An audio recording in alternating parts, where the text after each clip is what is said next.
It is the same part of the ocean where the Titanic shipwreck is located. The temperature of the water in this part of the ocean is 0 degrees Celsius, which means that in such cold water a person can survive without a submarine for only 30 to 90 minutes. The Titan submersible was to be launched into the water on Sunday, the 18th of June in the morning, and as you already know, an issue was noticed in the Titan before the dive, which was ignored. What exactly was that issue, and why was this risk taken despite knowing everything? 5 people were involved in this journey, including Stockton Rush, the CEO of OceanGate Company. In this journey were Ocean Aviation's founder George Hamish Harding, who has also traveled to space with Jeff Bezos, Paul Henry, who had previously visited the Titanic, and Pakistani businessman Shahzada Dawood and his son Suleiman. These were the 5 people who were going to see the Titanic wreck to fulfill their passion dan akandai and etinai and dandak and dia.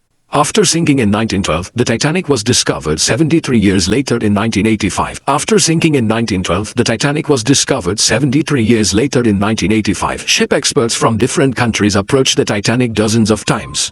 Before making the Titanic movie, its director James Cameron also visited the Titanic dozens of times. Then this movie was released in 1997, and after it became famous, many people developed an interest in visiting the Titanic shipwreck. On Sunday, June 18, 2023, at 12 o'clock in the afternoon, Titan started its journey. This journey, which is 2 hours long, after 1 hour and 45 minutes, Titan lost contact with the mothership. Now this is a very normal thing. This tour of the Titan submersible was 7 hours long, but when contact could not be re-established even after 7 hours had passed, the crew on the mothership requested help from the US Coast Guard. In that part of the ocean where contact with the Titan was lost, it is dark everywhere. And on Monday, June 19, 2023, US ships along with Canadian ships and planes started a search operation in the North Atlantic Ocean. In this research, sonar scanning was also used. Titan was only 15 minutes away from the Titanic. This research continued for the next 2 to 2.5 days, but no trace of Titan could be found.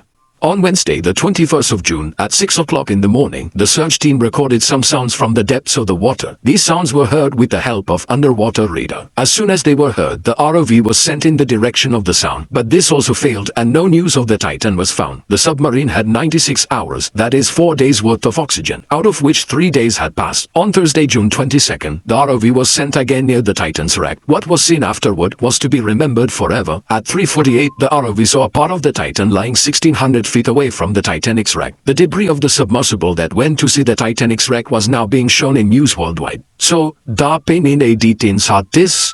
This news created a stir around the world. The Titan, which was located 4,000 meters underwater, could not withstand the water pressure and exploded in just 0 seconds. Controversies began to arise regarding OceanGate's safety. The issue that everyone knew about. Stockton Rush had said in 2021 that they made Titan not from steel but from aviation-grade carbon fiber. But they did all this to bring some new innovations to the industry. Titan was also tested at a pressure of 5,000 to 10,000 psi in the ocean, in which it was successful. Another reason for the destruction of the Titan submarine was the pre-existing cracks, which were noticed by a businessman Carl Stanley in 2019. At that time, Titan was also being operated by Stockton Rush, but Carl said that he had complete trust in Stockton. The debris of Titan was recovered just a few days later. The American Coast Guard says that human remains have certainly been recovered from the Titan's debris. Hope you like this video.